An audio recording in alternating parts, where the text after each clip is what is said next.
I learned how to count change in the grocery store my father managed. He would come home for dinner and occasionally take me back to the store where I would watch him add up the sales on his adding machine, count the cash drawers, record the sales in his green hardcover ledger, prepare the deposits and handwrite checks.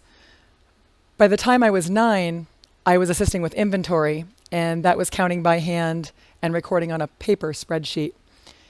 It's very possible that my general aversion to technology is rooted in the nostalgia of these experiences, and you might be surprised to learn that as a business owner, none of my businesses will ever have a telephone.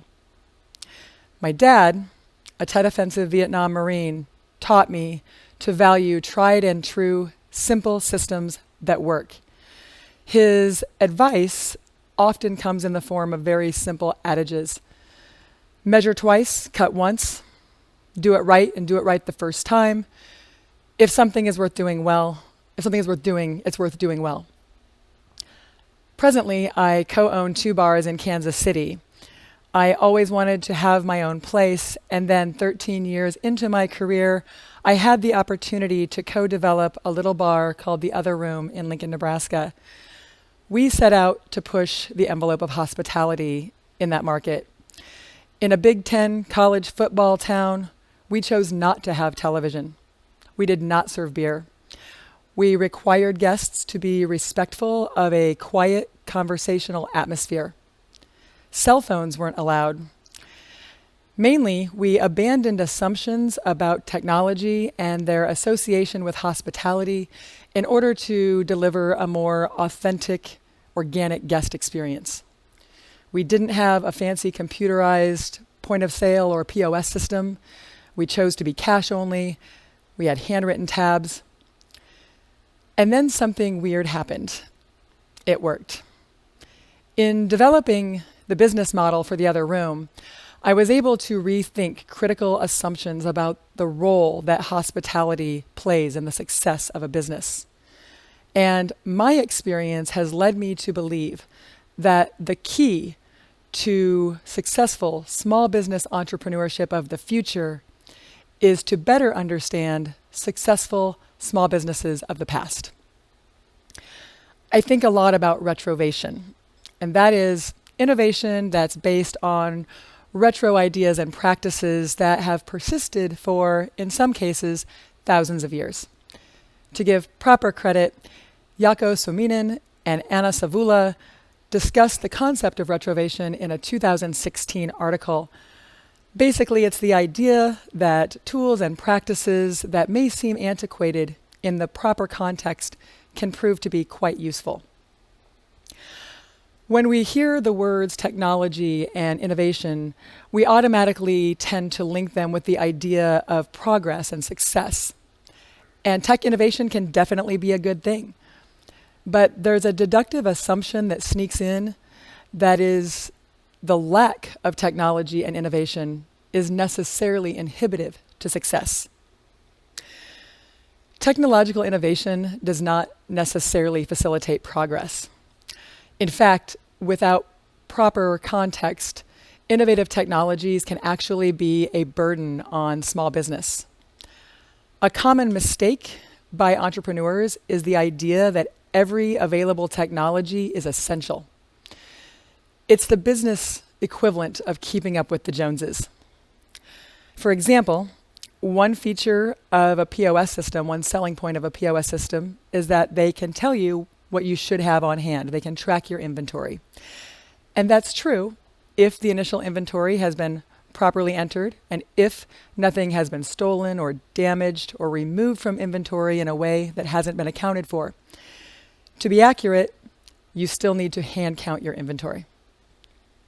POS systems are complex and expensive. They typically require a tech support subscription and intensive staff training and updates, and all of that comes at a cost. So it's important to consider whether a POS system provides a net gain for your business. Someone is always trying to sell you on the latest tech gadget or service, and what they're selling usually isn't cheap.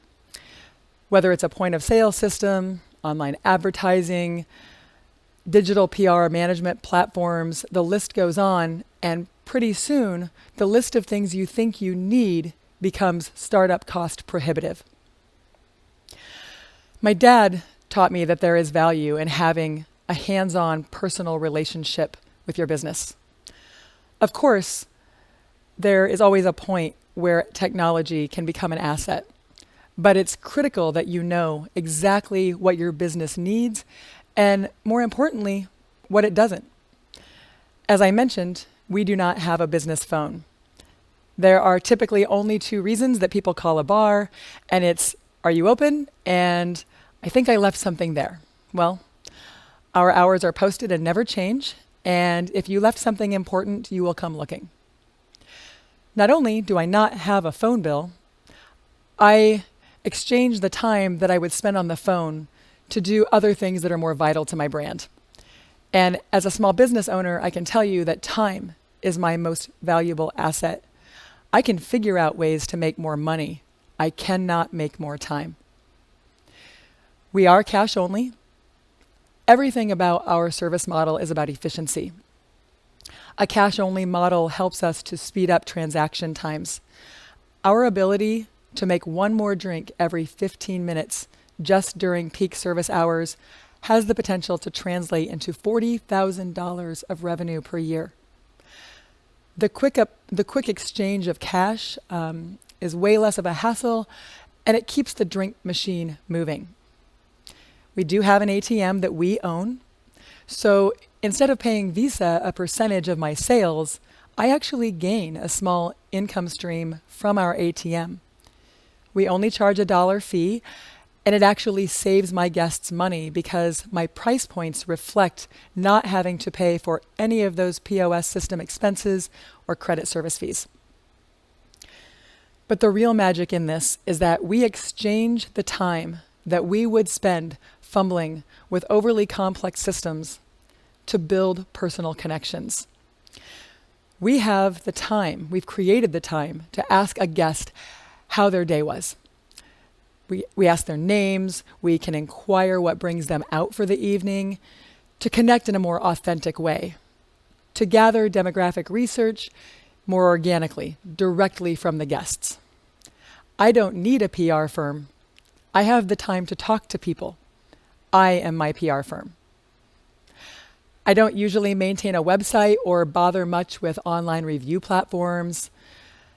I let every review stand because it's transparent and honest. The customer is not always right, and the answer is not always yes. It's been very liberating to know exactly who we are there for and who we are not. The time, again, that most spend filing complaints with Yelp or negotiating to have a negative review removed, we spend preventing negative reviews through our guest experience. I don't experience burnout because I get to spend time doing the part that recharges me, connecting with guests in a meaningful, more authentic way. Authenticity and passion transcend a business in a way that no technology or innovation can simulate or replicate. Now, I know my business model seems counterintuitive, and you're probably thinking that I must be crazy for abandoning so many aspects of modern business education. Maybe so, but I have noticed an emerging market of consumers who are hungry for more authentic experiences. We deliver those experiences intentionally through the process of retrovation. I don't claim to do anything new.